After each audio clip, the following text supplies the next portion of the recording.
Hey everyone, I am back and I want to talk about caring for a loved one or a parent. And again, I have been there, so I know exactly how you feel.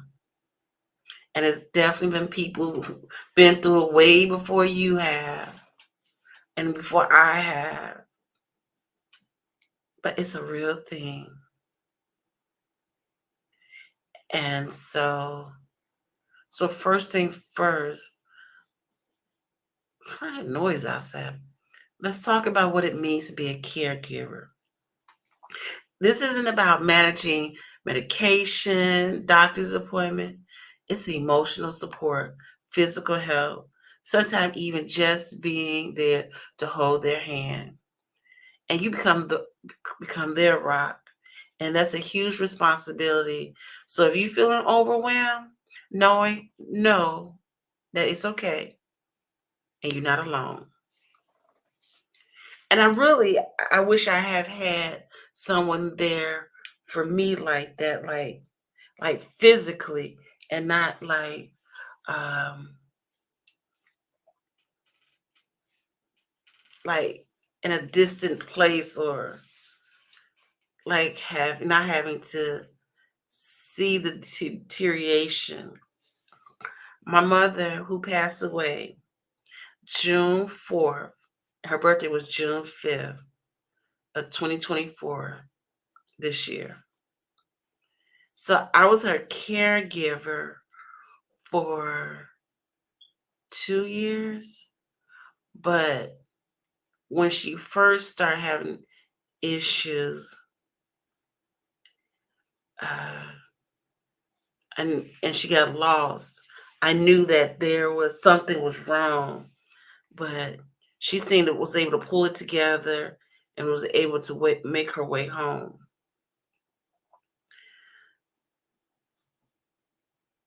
Um, we started. Let's see, and you'll realize dates and time will start to run together. Um, I was living in this a state over, but again, I live in Illinois, so Indiana is like hop and a skip. And it was so at one point she was staying with her sisters, and then on the weekends, and they would come and get her, and then it became she was at home more. I can't even remember what happened, why she didn't. So but I was working, so I couldn't, and I was living somewhere else with you know, I still, life is what life does. Oh, did she? It started in 2018, that when she officially told me she had Lewy body dementia, and she was the most healthiest person ever, ever. And to watch the deterioration was, it still gives me nightmares to this day. Um, so at some point, I said, well, because she was one of those who were fighting, who didn't want to, work together. So I had to put her into assisted living. Listen, before you could, before you, my suggestion is before you have to get to the assisted living portion, try to find a support team. Because number two, because don't be afraid to build a support system, bringing caregivers in. Doesn't mean you have to do it all by yourself. Again, reach out to family, friends, even community resources to help. Even small breaks can make a big difference in avoiding burnout. And trust me, And trust me, the more support you have, the better you'll be able to take care of your loved one. And let me tell you, and this is just my personal experience, you have to have, if you're in a relationship, you have to make sure your spouse, your partner also is supporting you, because it will make this caregiving harder if you don't have the support to take care of your loved one. And one thing I learned, when people say, "Oh, call me anytime. I'll be there if you need me." Don't believe that. Don't always believe it, because people got their own situation, problem, and lives. So they're not going to always be there for you. So just be prepared for that. So you don't be, I'm just telling you now, so I don't want you to be disappointed, because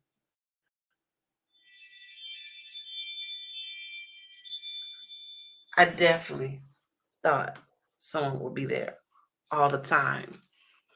And that's one.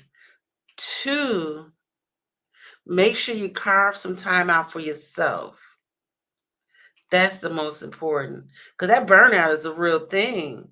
I actually hurt my back because I used to pick my mother up, but I did have caregivers to come in while I go to work, and them them see, the insurance don't tell you, but I learned that you have to,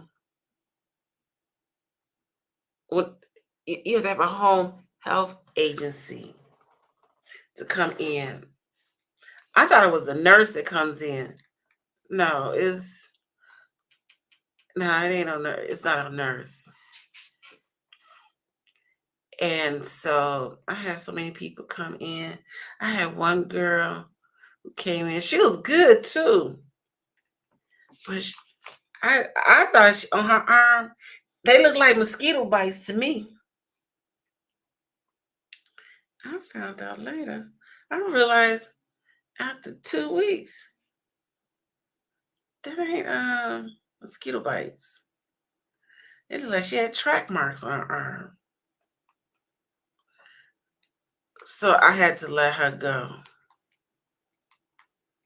And my uncle had told me once, he said, make sure if you find someone good, make sure you keep them. Because remember, everybody's not going to. Sorry, just you know that noise outside. Uh, Everybody not going to take care of your loved one like you take care of your loved one. I'm going to be honest with you. Nobody's going to take care of your loved one like you. So be prepared for that. You are your loved one's best caregiver. And people are just not gonna. So that's that. The next thing is, what else I want to tell you about? So number two, taking care of yourself. If you get burned out, speak up. Because if you don't take care of you, you can't help your loved one. And that's a true fact. Uh, that's a true fact. The next tip I have for you, managing your stress, because you will have stress. Because, first of all, if you have a caregiver in your house, it's going to be stressful to have somebody in your house like that. And I know that from experience, because I would watch the caregiver on the phone on my, while I was at work. They, once, okay, the one, he was good, but he was doing too much. And I'm like, what is he doing? And then I had this one girl, she had her for one day and now she had to go. She was like, what was she doing? I come in the room and there's this light.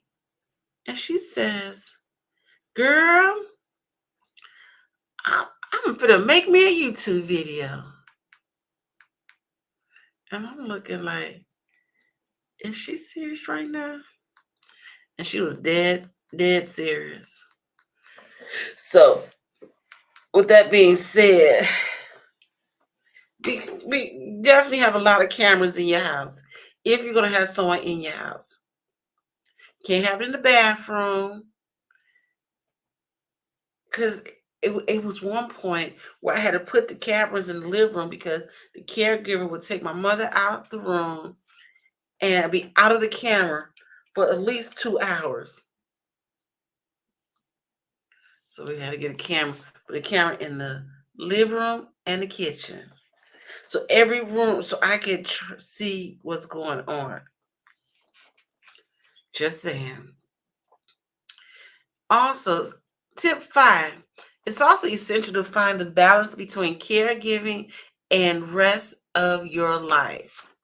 Whether you working, had kids or other responsibilities, setting boundaries and managing your time can feel like a juggle act. And I'll share some ways to organize your day and stay productive without feeling overwhelmed. And let me tell you, and that's a true fact, because you have your relationship, and that's why I said that it's important to have whoever that's in your life able to help you.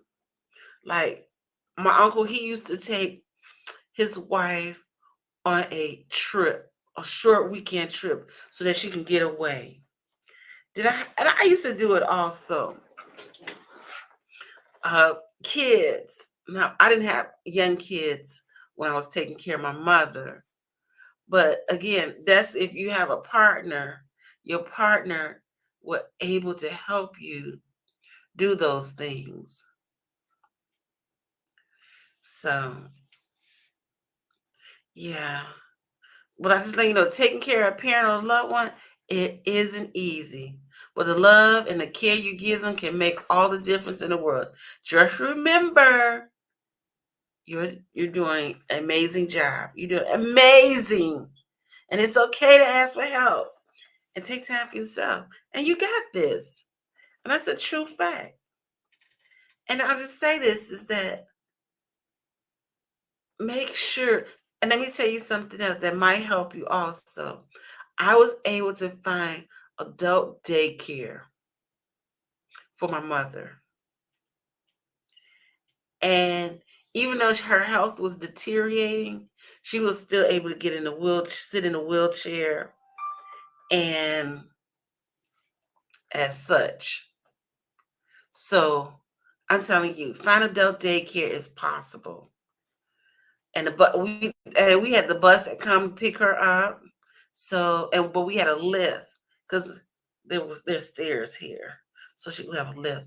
So we just took her down and the bus and took her right back up on the bus, and he would do the same in the evening time.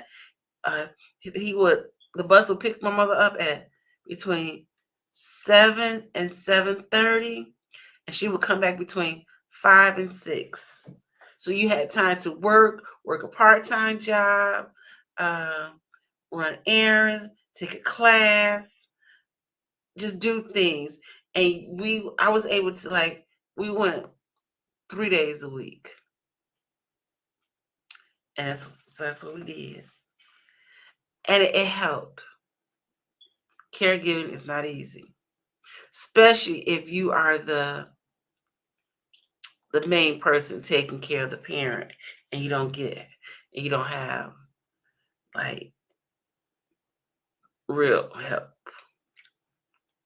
Just saying. What else I could tell you?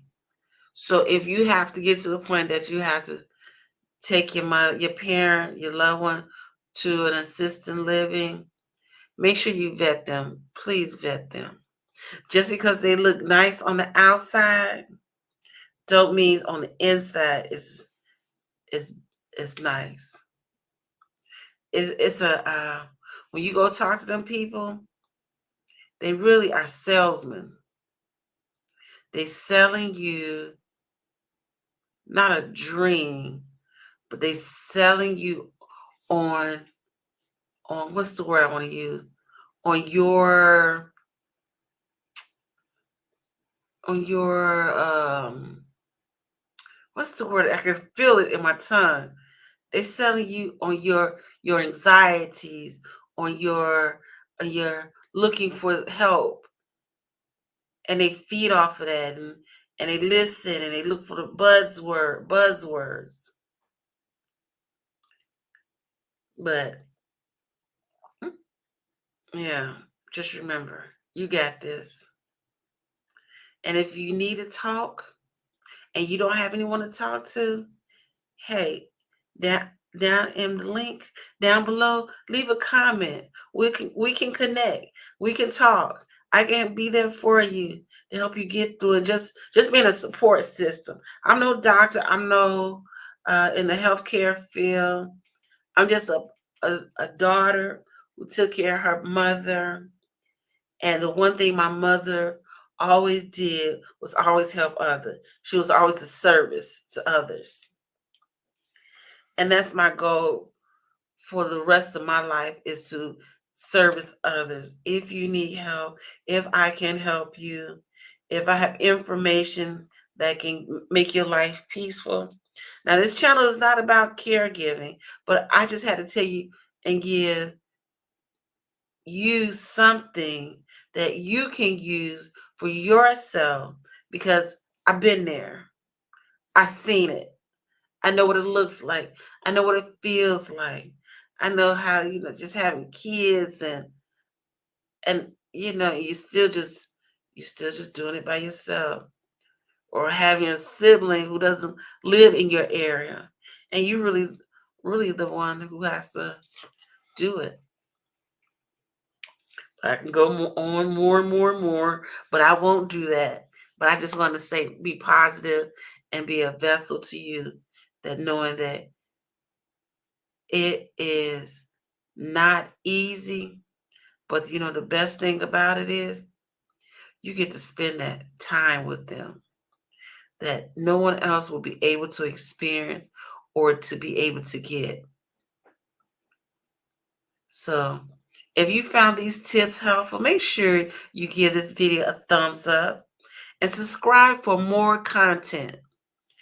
And if you're currently caring for someone, drop me a comment below and share your experiences. And we're all in this together.